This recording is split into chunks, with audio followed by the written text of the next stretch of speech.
കർത്താവായ യേശുക്രിസ്തുവിൻ്റെ നിസ്തുല്യ നാമത്തിൽ ഏവർക്കും സ്നേഹവന്ദനം. പ്രിയ സഹോദരി സഹോദരന്മാരെ, ഇന്ന് ലോകമെമ്പാടും ദൈവജനം ഓശാന പെരുന്നാൾ ആഘോഷിക്കുകയാണല്ലോ. നമ്മുടെ കർത്താവിൻ്റെ ഈ ഭൂമിയിലേക്കുള്ള ആഗമന ഉദ്ദേശം നിറവേറപ്പെടുന്നതിൻ്റെ അവസാന നാളുകളിൽ അന്ന് യെരുശലേമിൽ എന്തെല്ലാമാണോ സംഭവിച്ചത് അതെല്ലാം ഒന്നുകൂടെ നാം സ്മരിക്കുന്ന ദിനങ്ങളാണല്ലോ ഇത്. യേശുവും ശിഷ്യന്മാരും യെരുശലേമിലേക്കുള്ള യാത്രയിലായിരുന്നു. അവർ യെരുശലേമിനോട് സമീപിച്ചപ്പോൾ എന്താണ് അവിടെ സംഭവിച്ചത് എന്ന് വിശുദ്ധനായ ലൂക്കോസ് ശ്ലീഹ രേഖപ്പെടുത്തിയിരിക്കുന്നതാണ് ഇന്നത്തെ സുവിശേഷ ഭാഗത്ത് നമുക്ക് പഠിക്കുവാനുള്ളത്. Saint Luke chapter 19 verses 28 through 40. യേശുവും ശിഷ്യന്മാരും യെരുശലേമിലേക്ക് യാത്ര ചെയ്തു. അവർ ഒലിവ് മലയരികെ ബെത്ഫാഗയ്ക്കും ബെഥാന്യയ്ക്കും സമീപിച്ചപ്പോൾ യേശു ശിഷ്യന്മാരിൽ 2 പേരെ അയച്ചു. നിങ്ങൾക്ക് എതിരെയുള്ള ഗ്രാമത്തിൽ ചെല്ലുകയും അതിൽ കടക്കുമ്പോൾ ആരും ഒരിക്കലും കയറിയിട്ടില്ലാത്ത ഒരു കഴുതക്കുട്ടിയെ കെട്ടിയിരിക്കുന്നത് കാണും.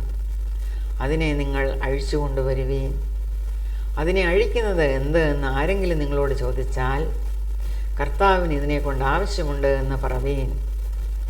അയക്കപ്പെട്ടവർ പോയി തങ്ങളോട് പറഞ്ഞതുപോലെ കണ്ടു.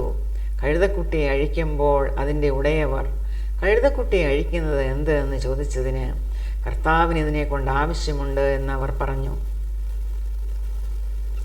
അവർ കഴുതക്കുട്ടിയെ അഴിച്ച് യേശുവിൻ്റെ അടുക്കൽ കൊണ്ടുവന്ന് തങ്ങളുടെ വസ്ത്രം അതിന്മേലിട്ട് യേശുവിനെ കയറ്റി. യേശു പോകുമ്പോൾ അവർ തങ്ങളുടെ വസ്ത്രം വഴിയിൽ വിരിച്ചു. അവൻ ഒലിവുമലയുടെ ഇറക്കത്തിന് അടുത്തപ്പോൾ ശിഷ്യന്മാരുടെ കൂട്ടമെല്ലാം തങ്ങൾ കണ്ട സകല വീര്യപ്രവൃത്തികളെയും കുറിച്ച് സന്തോഷിച്ച് അത്യുച്ചത്തിൽ ദൈവത്തെ പുകഴ്ത്തി. ഹോശന്ന, കർത്താവിൻ്റെ നാമത്തിൽ വരുന്ന രാജാവ് വാഴ്ത്തപ്പെട്ടവൻ, സ്വർഗത്തിൽ സമാധാനവും അത്യുന്നതങ്ങളിൽ മഹത്വവും എന്ന് പറഞ്ഞു. പുരുഷാരത്തിൽ ചില പരീശന്മാരോ അവനോട്, ഗുരു, നിന്റെ ശിഷ്യന്മാരെ വിലക്കുക എന്ന് പറഞ്ഞു. അതിന് യേശു, ഇവർ മിണ്ടാതിരുന്നാൽ ഇവിടെ കിടക്കുന്ന കല്ലുകൾ ആർത്തു വിളിക്കും എന്ന് ഞാൻ നിങ്ങളോട് പറയുന്നു എന്ന് ഉത്തരം പറഞ്ഞു. സാധാരണ കാൽനടയായി സഞ്ചരിച്ചിരുന്ന യേശു ഇപ്പോഴിതാ ഒരു കഴുതയുടെ പുറത്ത് കയറി യെരുശലേമിലേക്ക് വരുന്നു. യേശുവിനെ അങ്ങനെ കണ്ട മാത്രയിൽ പുരുഷാരം യേശു ചെയ്ത സകല വീര്യപ്രവൃത്തികളെയും ഓർത്ത് ദൈവത്തെ മഹത്വപ്പെടുത്തി. അവർ ദൈവത്തിന് ഹോശന്ന പാടി. ഹോശന്ന, കർത്താവിൻ്റെ നാമത്തിൽ വരുന്ന രാജാവ് വാഴ്ത്തപ്പെട്ടവൻ. അവർ യേശുവിൽ ഒരു രാജാവിനെയാണ് കണ്ടത്, സമാധാനത്തിൻ്റെ രാജാവിനെ, കഴുതപ്പുറത്ത് കയറി വരുന്ന രാജാവിനെ. The whole crowd of disciples began joyfully to praise God in loud voices for all the miracles they had seen. അവർ പാടി, Blessed is the King who comes in the name of the Lord. Peace in heaven and glory in the highest. ആ പുരുഷാരം അറിഞ്ഞുകൊണ്ടാണോ അറിയാതെയാണോ ഈ പാടിയത് യേശുവിനെ കുറിച്ച് നൂറ്റാണ്ടുകൾക്ക് മുമ്പ് സഖരിയാ പ്രവാചകൻ പ്രവചിച്ചിരുന്ന കാര്യമാണ്. എന്താണ് സഖരിയാവ് പ്രവചിച്ചിരുന്നത്? Chapter 9 verses 9 and 10. സിയോൻ പുത്രിയെ ഉച്ചത്തിൽ ഘോഷിച്ചാനന്ദിക്ക, യെരുശലേം പുത്രിയെ ആർപ്പിടുക. യെരുശലേം പട്ടണത്തോട് പറയുകയാണ്, നീ ഘോഷിച്ചാനന്ദിക്കുക, നീ ആർപ്പിടുക. ഇതാ നിന്റെ രാജാവ് നിന്റെ അടുക്കൽ വരുന്നു. അവൻ നീതിമാനും ജയശാലിയും താഴ്മയുള്ളവനുമായി കഴുതപ്പുറത്തും പെൺകഴുതയുടെ കുട്ടിയായ ചെറുകഴുതപ്പുറത്തും കയറി വരുന്നു. അവൻ യെരുശലേമിൽ നിന്ന് രഥത്തെയും കുതിരയെയും ഛേദിച്ചു കളയും, പടവില്ലും ഒടിഞ്ഞു പോകും. അവൻ ജാതികളോട് സമാധാനം കൽപ്പിക്കും. അവൻ്റെ ആധിപത്യം സമുദ്രം മുതൽ സമുദ്രം വരെയും നദി മുതൽ ഭൂമിയുടെ അറ്റങ്ങളോളവും ആയിരിക്കും. സഖറിയ പ്രവചിച്ച ഈ പ്രവചനം യേശു കഴുതപ്പുറത്ത് യെരുശലേമിലേക്ക് വന്നപ്പോൾ പകുതി നിവൃത്തിയായി. ഇനി പകുതി നിവൃത്തിയാകുവാൻ പോകുന്നതേ ഉള്ളൂ. അത് ഭാവിയിലെ പ്രവചനമാണ്. അതായത് നമ്മുടെ കർത്താവ് സമാധാന പ്രഭുവായി ഭൂമിയെ വിധിപ്പാൻ വരുന്നു. നമ്മോടുകൂടെ ആയിരിക്കുവാൻ അവൻ വരുന്നു. ഇവിടെ പറഞ്ഞിരിക്കുന്നത്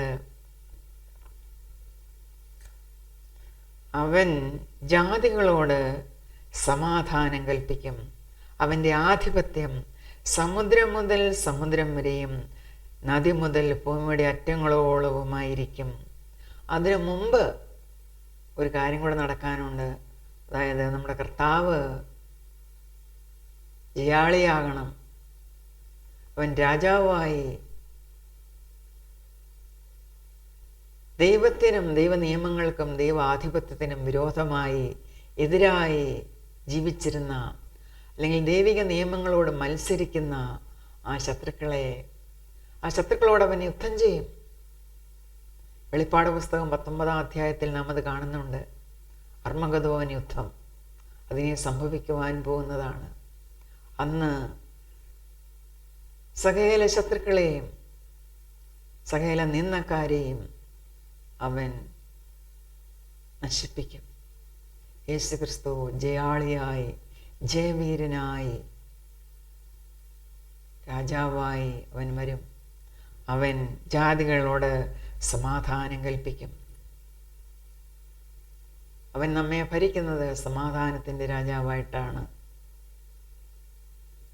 സമാധാന പ്രഭുവായ യേശുക്രിസ്തു, Jesus the Prince of Peace. പ്രിയ സഹോദരങ്ങളെ, ഇന്ന് ലോകം മുഴുവൻ യുദ്ധഭീതിയിലാണ്. ഓരോ രാജ്യവും യുദ്ധത്തിലേക്ക് വലിച്ചിഴക്കപ്പെട്ടുകൊണ്ടിരിക്കുകയാണ്.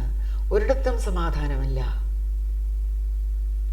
ഒരു രാഷ്ട്ര നേതാവിനും യുഎൻഒയ്ക്ക് പോലും ലോകത്തിൽ സമാധാനമുണ്ടാക്കുവാൻ കഴിയുകയില്ല. സമാധാന പ്രഭുവായ യേശുക്രിസ്തുവിന് മാത്രമേ ലോകത്തിന് ശാശ്വത സമാധാനം കൊടുക്കുവാൻ കഴിയുകയുള്ളൂ. അവൻ സമാധാന പ്രഭുവാണ്. ആ യേശുക്രിസ്തുവിനെ പറ്റി നൂറ്റാണ്ടുകൾക്ക് മുമ്പ് എന്താണ് സഖറിയ പ്രവാചകൻ പ്രവചിച്ചിരിക്കുന്നത്? He will take away the chariots and the war horses from Jerusalem, and the battle bow will be broken. അന്നത്തെ വെപ്പൺസാണ് തേരും കുതിരയും അമ്പും വില്ലുമല്ല. അത് ഇന്നത്തെ വെപ്പൺസ് ഓഫ് വാറുമായിട്ട് നാം നോക്കുമ്പോൾ അതെല്ലാം യേശുക്രിസ്തു നീക്കിക്കളയും.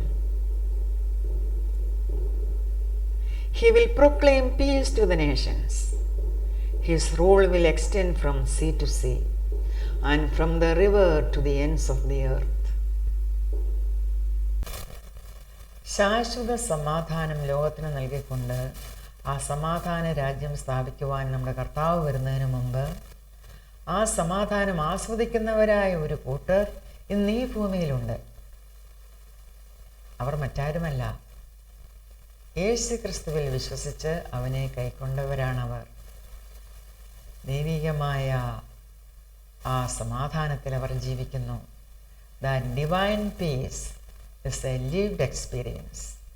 എങ്ങനെയാണ് അവർ അത് സാധ്യമാക്കിയത്? അവർ തങ്ങളുടെ മനസ്സിനെ ഈ ലോകത്തിലെ അസ്ഥിരമായ കാര്യങ്ങളിൽ നിന്നെല്ലാം അകറ്റി സ്ഥിരമായ സത്യത്തിലേക്ക്, സമാധാനപ്രഭുവായ യേശുവിങ്കലേക്ക് തിരിച്ചതിനാലാണ് ഇത് സാധ്യമായത്.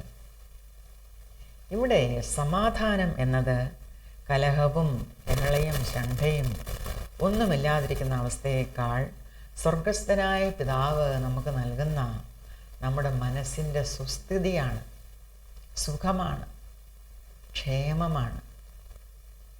സംതൃപ്തിയാണ്. It's a positive state of wellbeing. ഇതിന് ഷാലോം എന്ന് വിശുദ്ധ ബൈബിൾ പറയുന്നു.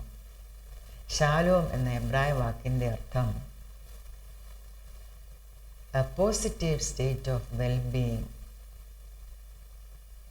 It's a holistic, divine state of well-being and reconciliation with God made possible through Jesus Christ. ഇവിടെ റെക്കൺസിലിയേഷൻ അഥവാ അനുരഞ്ജനമാണ് സാധ്യമാകുന്നത്.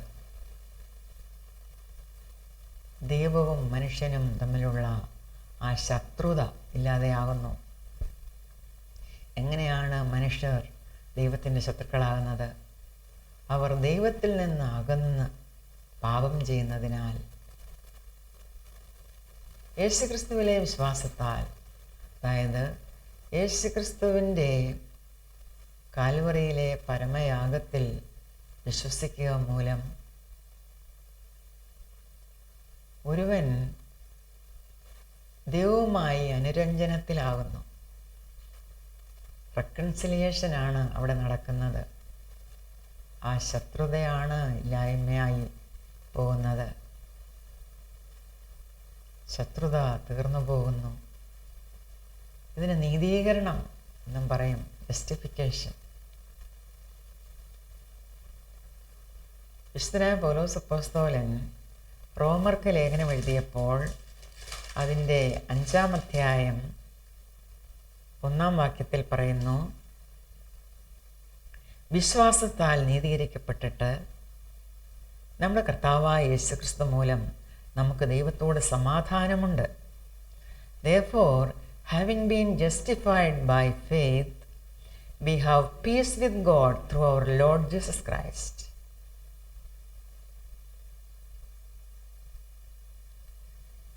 എഫേസ്യർക്ക് എഴുതിയ ലേഖനത്തിലും നമുക്കത് കാണുവാൻ കഴിയും. Ephesians chapter 2 versus 14, 15 and 16. യേശു നമ്മുടെ സമാധാനം, അവൻ ഇരുപക്ഷത്തെയും ഒന്നാക്കി.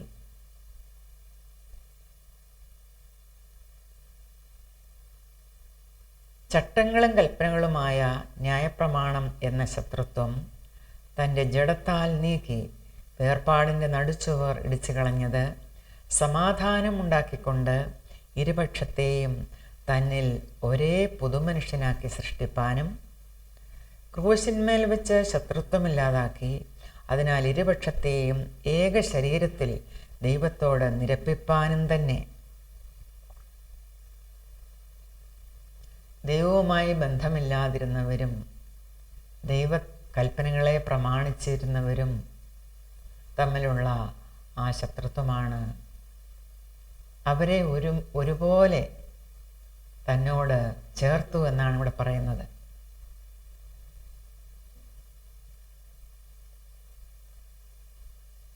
ക്രൂശിന്മേൽ വെച്ച് ശത്രുത്വം ഇല്ലാതാക്കി അതിനാൽ ഇരുപക്ഷത്തെയും, ഇവിടെ ഇരുപക്ഷമെന്ന് പറയുന്നത് ദൈവത്തെ അറിഞ്ഞവർ അല്ലെങ്കിൽ ദൈവ കൽപ്പനകളെ പ്രമാണിച്ചവർ,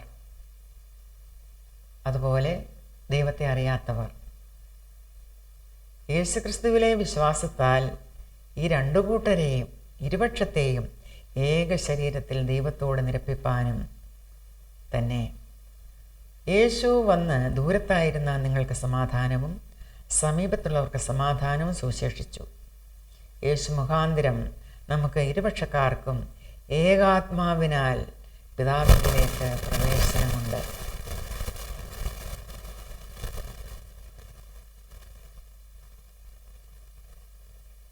നമുക്കറിയാം, യേശുക്രിസ്തുവിൻ്റെ ജനനത്തിങ്കൽ ആട്ടിടയന്മാരോട് യേശുവിൻ്റെ ജനനത്തെപ്പറ്റി പറഞ്ഞ ആ ദൂതനോട് ചേർന്ന് സ്വർഗീയ സൈന്യം, ഹെവൻലി ഹോസ് പാടിയത് എന്താണെന്ന് സെയിൻറ്റ് ലൂക്ക് 2:14 എന്താണ് അവർ പാടിയത്? അത്യുന്നതങ്ങളിൽ ദൈവത്തിന് മഹത്വം, ഭൂമിയിൽ ദൈവപ്രസാദമുള്ളവർക്ക് സമാധാനം. ഈ ദൈവപ്രസാദം എന്നുള്ളത് ദൈവവുമായി നാം ചേർന്നിരിക്കുന്ന, അനുരഞ്ജനത്തിലായിരിക്കുന്ന, റെക്കൺസൈൽഡ് ആയിരിക്കുന്ന അവസ്ഥയാണ്. അങ്ങനെയുള്ളവർക്കാണ് സമാധാനമുള്ളത്. ഇന്ന് ദൈവമക്കൾക്ക് ഈ ഭൂമിയിൽ സമാധാനമുണ്ടെങ്കിൽ അത് ദൈവവുമായി അവർ യേശുക്രിസ്തുവിലെ വിശ്വാസത്താൽ ദൈവവുമായി അനുരഞ്ജനത്തിലായതുകൊണ്ടാണ്.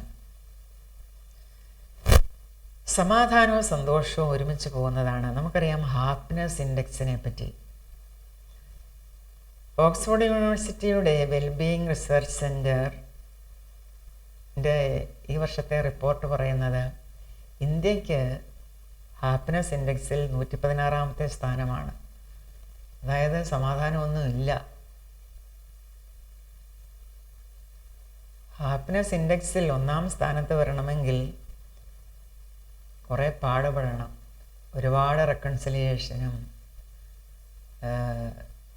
അത് ദൈവവുമായിട്ട് ചേരുന്നവർക്ക് മാത്രമേ, അല്ലെങ്കിൽ ദൈവികമായ ഒരു അവസ്ഥയിൽ ഒരു മനുഷ്യൻ അവൻ്റെ മനസ്സ് പുതുക്കി രൂപാന്തരപ്പെടുന്ന അവസ്ഥയിലെ സമ്പൂർണമായ ഒരു ഹാപ്പിനെസ് ലഭിക്കുകയുള്ളൂ. അതെങ്ങനെയാണ് എങ്ങനെ അത് നമുക്ക് സാധ്യമാകും എന്ന് നമുക്ക് നോക്കാം. ഈ ഹാപ്പിനെസ് ഇൻഡെക്സിൽ 1ാം സ്ഥാനത്ത് വരണമെങ്കിൽ നാം എങ്ങനെയായിരിക്കണം? നാം ജഡികമായ ചിന്ത ഉള്ളവരായിരിക്കരുത്. ജഡത്തിൻ്റെ ചിന്ത മരണമാണ്.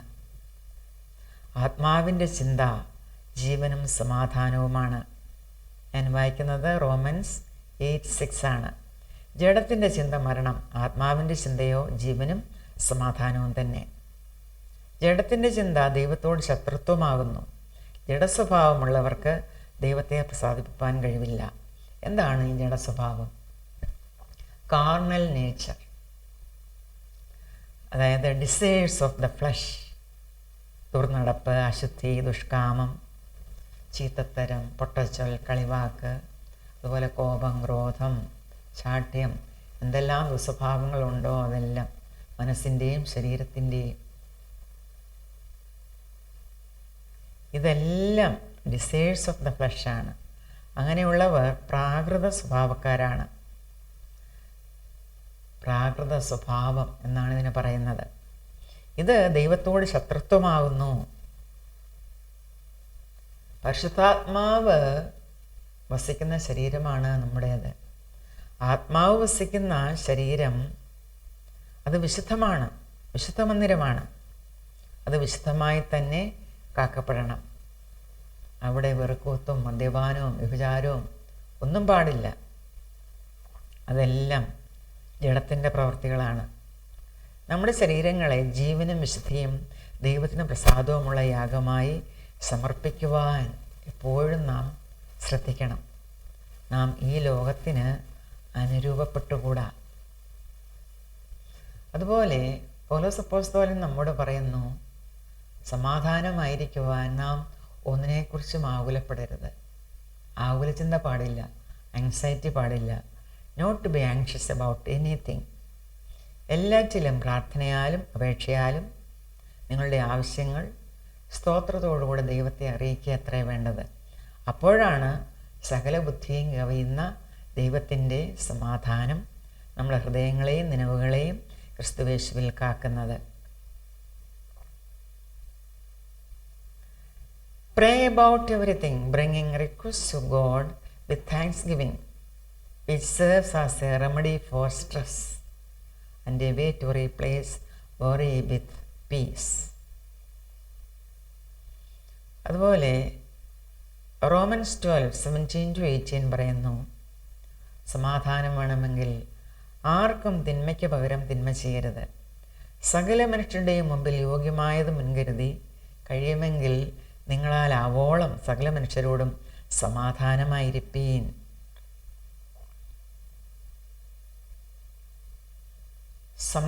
സമാധാനത്തിൻ്റെ പ്രഭുവായ യേശുക്രിസ്തുവാണ് ഈ ദിവസം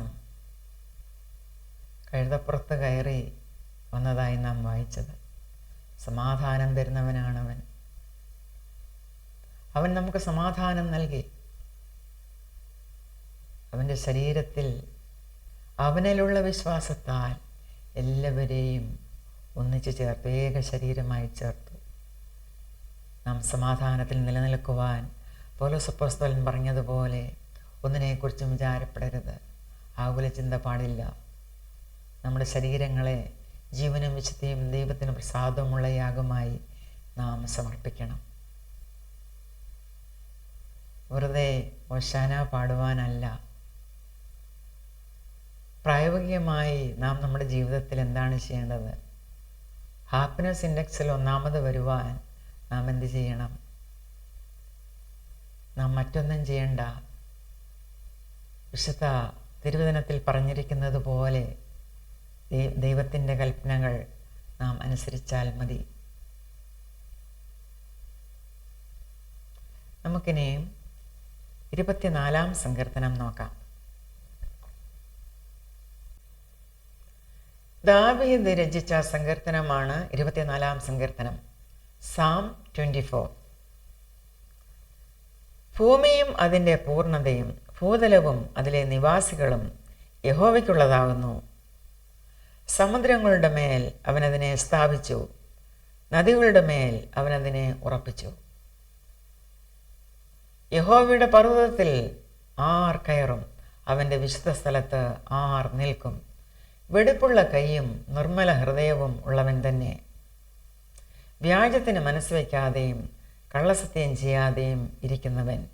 അവൻ യഹോവയുടെ അനുഗ്രഹവും തൻ്റെ രക്ഷയുടെ ദൈവത്തോട് നീതിയും പ്രാപിക്കും.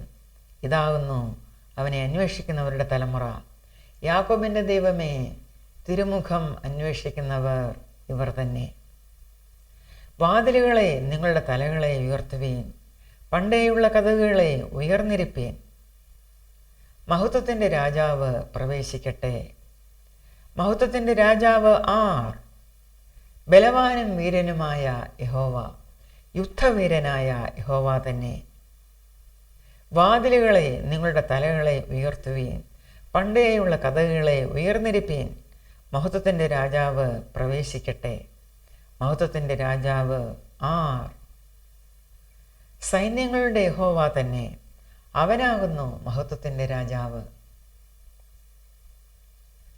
ദാവീദ് ഈ സങ്കീർത്തനം രചിക്കുവാനുണ്ടായ പശ്ചാത്തലം ഇവിടെ രേഖപ്പെടുത്തിയിട്ടില്ല എങ്കിലും നമുക്ക് ഇതിനെ 3 വിധത്തിൽ ചിന്തിക്കാവുന്നതത്രേ. ദൈവം തൻ്റെ സകല മഹത്വത്തോടും പ്രതാപത്തോടും കൂടെ വരുമ്പോൾ നാം എങ്ങനെയാണ് ദൈവത്തെ സ്വീകരിക്കുന്നത്? നാം എങ്ങനെയുള്ളവരായിരിക്കണം? നാം വിശുദ്ധരായിരിക്കണം. ദൈവം വസിക്കുന്ന ഇടം, ദൈവം കയറി വരുന്ന ഇടം വിശുദ്ധമായിരിക്കണം. യഹോവയുടെ പർവ്വതത്തിൽ ആര് കയറും?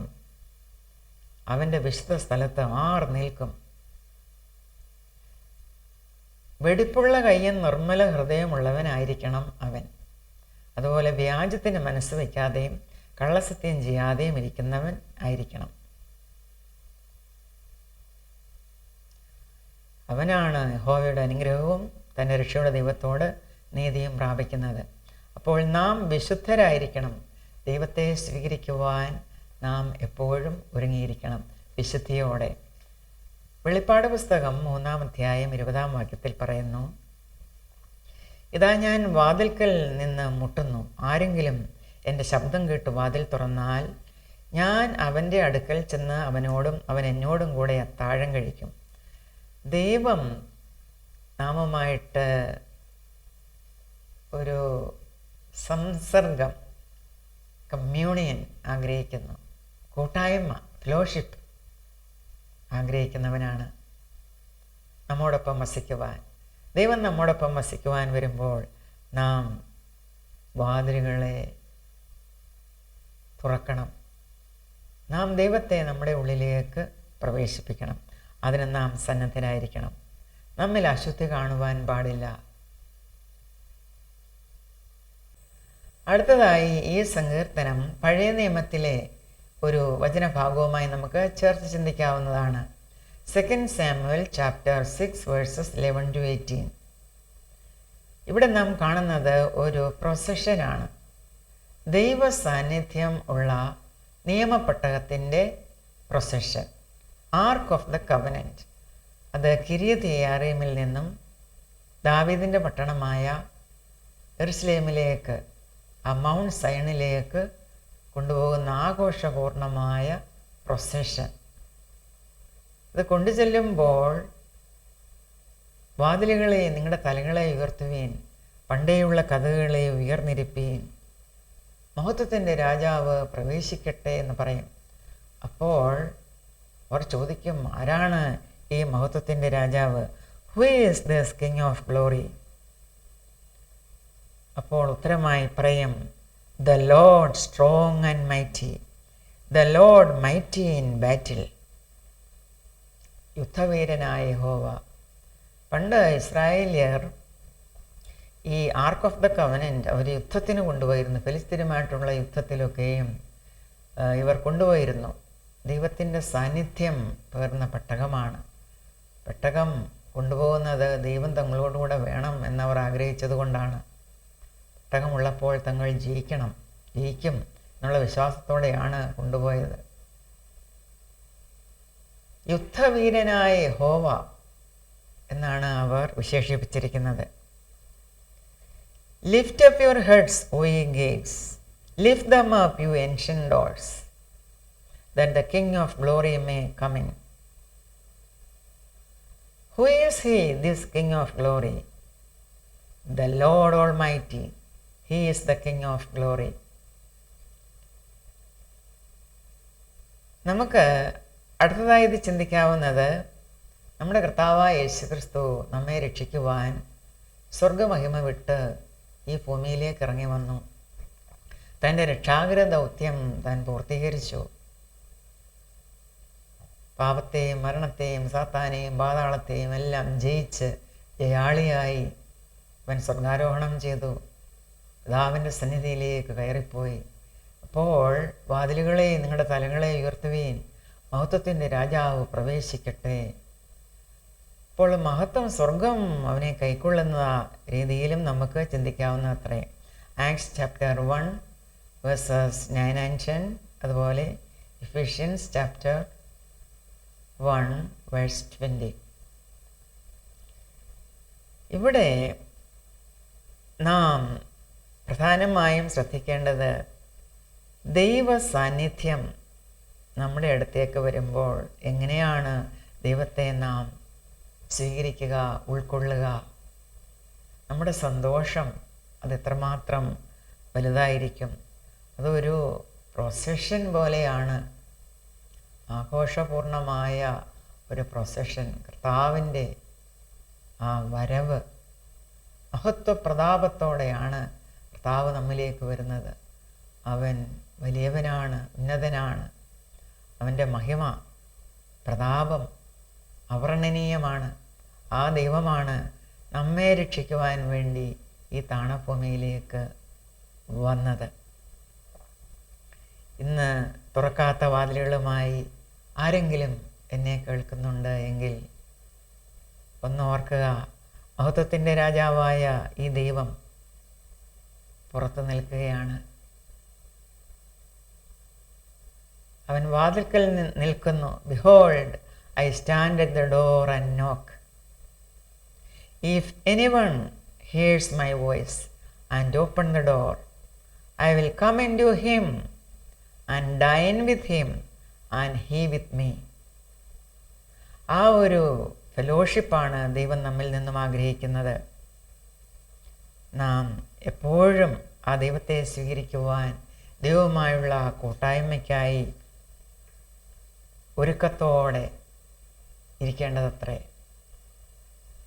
ആ കൂട്ടായ്മയാണ് ഏറ്റവും വലുത്.